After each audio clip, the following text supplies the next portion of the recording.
Bismillahirrahmanirrahim. Assalamualaikum warahmatullahi wabarakatuh. Kali ini dalam kesempatan kali ini saya akan menjelaskan tentang sejarah ekonomi Islam. Tepatnya perkembangan panjang realitas ekonomi Islam. Oke ya. Oke. Pertama kita akan bahas sejarah perkembangan ekonomi Islam. Yang pertama dalam rangka merealisasikan visi dan misi Islam, yaitu rahmatan lil alamin, maka ekonomi Islam memberikan jawaban terhadap kebingungan masyarakat dalam menanggapi ekonomi Islam atau melihat ekonomi Islam itu sendiri. Maka Islam dalam merealisasikan visi misinya melalui ekonomi Islam, maka dikemukakan melalui teori dan prakteknya, teori praktek ekonomi Islam secara rahmatan lil alamin, secara kebaikan, kemakmuran atau harmonisasi manusia itu sendiri agar ekonomi Islam terus berkembang dan terus berkelanjutan dalam hal perekonomian gitu. Terus di sini saya menyantumkan Islam, lalu kemudian visi Islam, ekonomi Islam, dan realitasnya. Terus saya bagi menjadi dua, yaitu teori ekonomi Islam dan juga praktek ekonomi Islam. Nah, saya akan menjelaskan di sini kenapa realitas dibagi menjadi dua, yaitu teori ekonomi Islam dan juga praktek ekonomi Islam. Nah, dalam jurnal yang saya buat kemarin, yaitu tepatnya tentang perkembangan ekonomi Islam juga, di sini menjelaskan bahwa perkembangan ekonomi Islam atau realitas ekonomi Islam dibentuk dalam rangka itu wujud nyata ekonomi Islam dalam upayanya memberikan keringanan atau kemudahan masyarakat atau manusia itu sendiri dalam berekonomi, agar tidak ada korupsi, tidak ada kerugian dari salah satu pihak. Terus juga lalu kemudian perkembangan pemikiran teori ekonomi Islam. Nah, perkembangan pemikiran teori ekonomi Islam itu diawali dengan ayat suci Al-Quran yang membahas tentang ekonomi Islam itu sendiri, yang berbunyi seperti ini. Bismillahirrahmanirrahim. Alladzina ya'kuluna riba la yaqumuna illa kama yaqumul ladzi yatakhabbathu syaiton minal mas. Dzalika bi annahum qalu innamal bai'u mithlur riba wa ahallallahu al-bai'a wa harrama riba. Faman ja'ahu mau'idatun mir rabbih fantaha falahu ma salaf wa amruhu illa Allah wa man 'ada faulaika ashabun nar hum fiha khalidun. Yang artinya kurang lebih orang-orang yang memakan riba tidak dapat berdiri melainkan seperti berdirinya orang yang kemasukan setan karena gila. Yang demikian itu karena mereka berkata bahwa jual beli sama dengan riba, padahal Allah telah menghalalkan jual beli dan mengharamkan riba. Barang siapa mendapat peringatan dari Tuhannya lalu dia berhenti, maka apa yang telah diperolehnya dahulu menjadi pemiliknya dan urusannya kepada Allah. Barang siapa mengulangi, maka mereka itu penghuni neraka, mereka kekal di dalamnya. Kurang lebih artinya seperti itu. Nah, perkembangannya itu diawali pada tahap pertama, yaitu tahun 632 sampai 656 sebelum Masehi, yaitu sejak masa Rasulullah Shallallahu Alaihi Wasallam.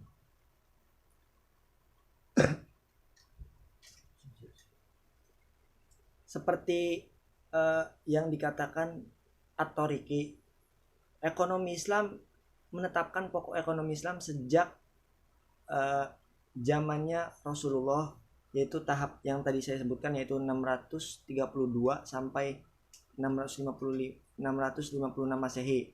Itu masa Rasulullah sampai pada masa penggantinya yaitu Khulafaur Rasyidin. Yang saya cantumkan juga di sini ada tahap kedua, yaitu pada tahun 656 sampai 661 Masehi, pemikiran ekonomi Islam di masa Khulafaur Rasyidin. Lalu berikutnya setelah itu diteruskan, dilanjutkan perkembangannya pada periode awal 738 sampai 1037 Masehi. Pemikir ekonomi Islam periode ini diwakili Zaid bin Ali 738 Masehi dan lain-lain, seperti misalnya Abu Hanifah, Auza'i, terus siapa ya, Abu Yusuf dan lain sebagainya. Terus yang keempat dilanjutkan pada tahun 1058 sampai 1448 Masehi. Nah, ini pemikir ekonomi Islam periode Imam Ghazali pada 1111. Terus kayak siapa? Ibnu Taimiyah, Ibnu Khaldun, terus juga ada Muhammad bin Abdul Rahman, Nizmu Mulk ada, terus juga dilanjutkan kembali ini tahap kelima, yaitu periode ketiga 1446 sampai 1931 Masehi. Nah, ini ada tokohnya yaitu Syah Waliullah Al-Delhi, itu tahun 1762 Masehi. Terus juga ada Syed Nawad Haidar, terus Sayyid Mahfud, Muhammad Bakir dan lain sebagainya. Terus yang terakhir dilanjutkan perkembangannya, yaitu pada periode lanjut 1931 Masehi sampai sekarang ya. Itu kayak misalkan tokoh-tokohnya Muhammad Abdul Manan pada tahun 1938, Muhammad Najatul Sidki tahun 1931 Masehi.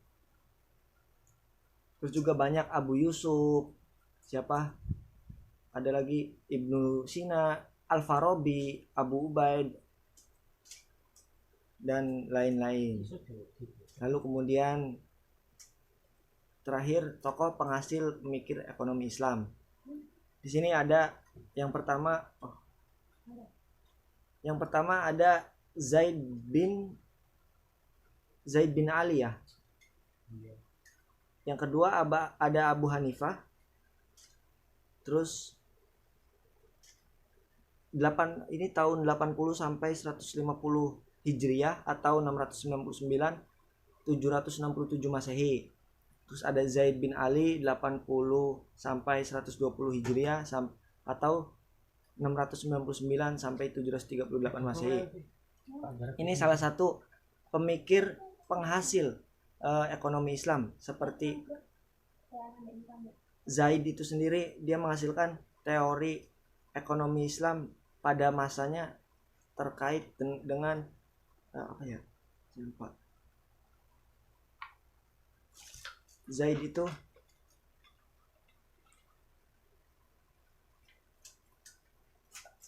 penjualan suatu komoditi secara kredit ya, itu hasil dari Zaid bin Ali. Terus juga ada Abu Hanifah yang dikenal sebagai imam madhab hukum yang sangat rasionalis maksudnya.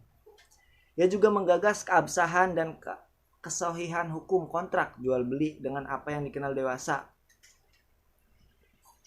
Ini oke, selanjutnya tokoh penghasil pemikir ekonomi Islam. Yang pertama itu ada Zaid bin Ali. Ini semuanya adalah salah satu beberapa tokoh pemikir yang menghasilkan teori-teori ekonomi Islam. Yang pertama ada Zaid bin Ali, itu pada tahun 80 sampai 120 Hijriah atau 699 sampai 738 Masehi. Zaid ini tokoh penghasil penggagas komoditas ini ya secara kredit, itu hasil dari Zaid bin Ali. Terus ada Abu Hanifah yang juga dikenal sebagai madhab hukum, salah satu imam besar madhab hukum gitu. Terus juga ada Imam Malik bin Anas yang mengarang kitab hadis Al-Muwatta, dan ini juga salah satu termasuk imam besar ya. Terus juga yang keempat ada Abu Yusuf. Abu Yusuf ini seorang hakim, tepatnya sahabat karibnya Abu Hanifah.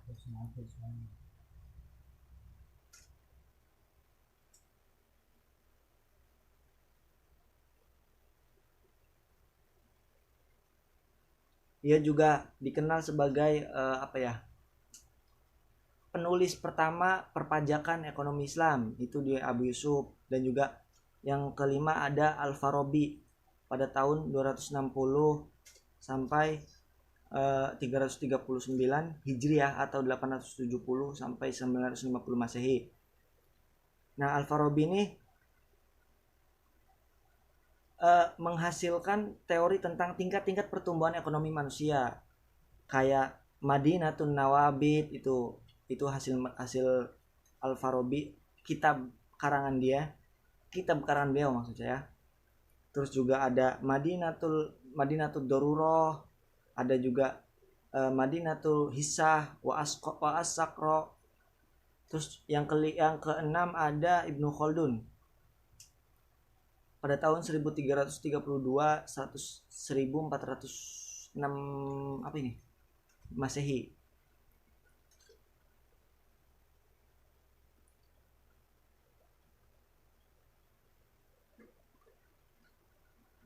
Terus selanjutnya ada Abu Ubaid Al-Qasim bin Salam.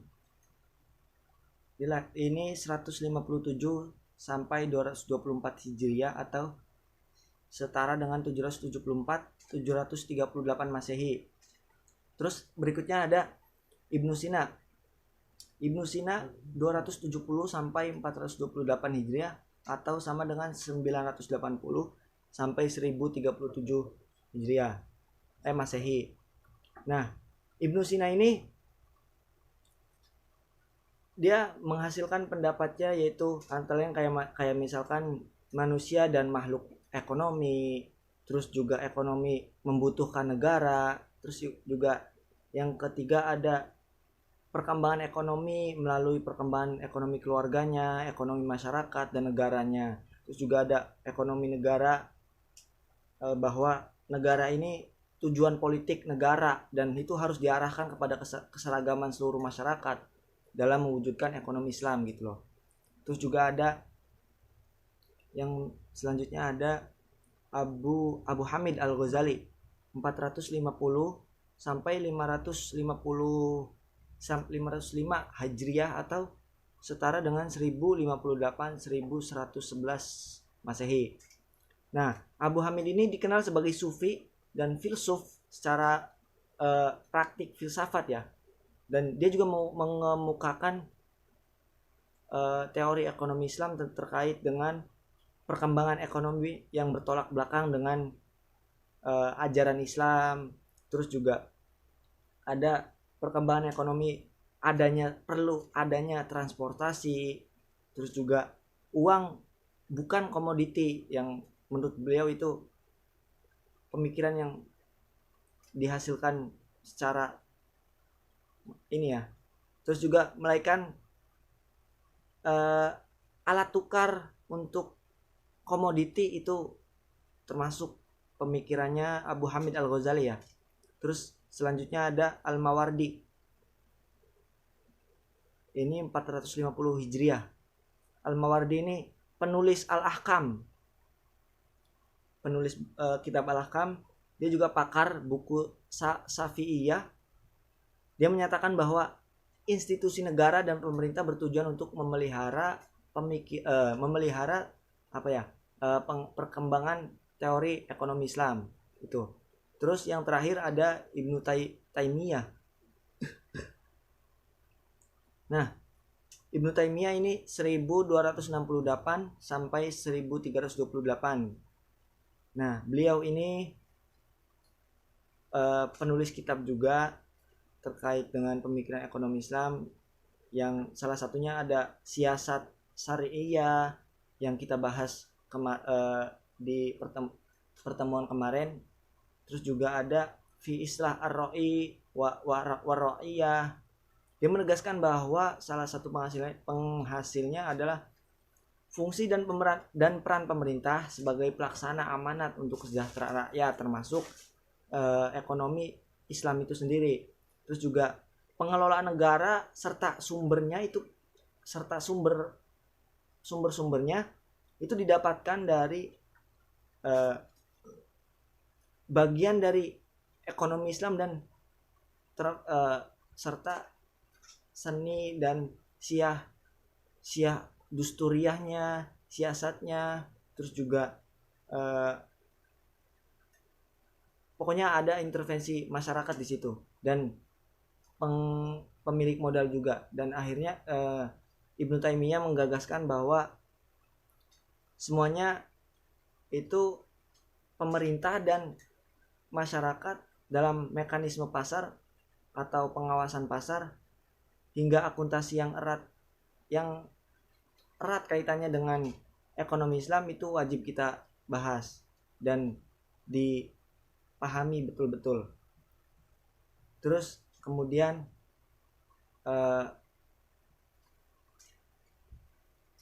tentang ini ketentuan akal dan etika dalam berekonomi Islam itu juga hasil pemikiran Ibnu Taimiyah. Mungkin itu saja yang saya sampaikan dari sejarah, lalu kemudian perkembangannya, terus kemudian tokoh-tokoh penghasil pemikir ekonomi Islamnya. Mungkin itu, kurang lebihnya mohon maaf. Terima kasih. Syukron. Wassalamualaikum warahmatullahi wabarakatuh.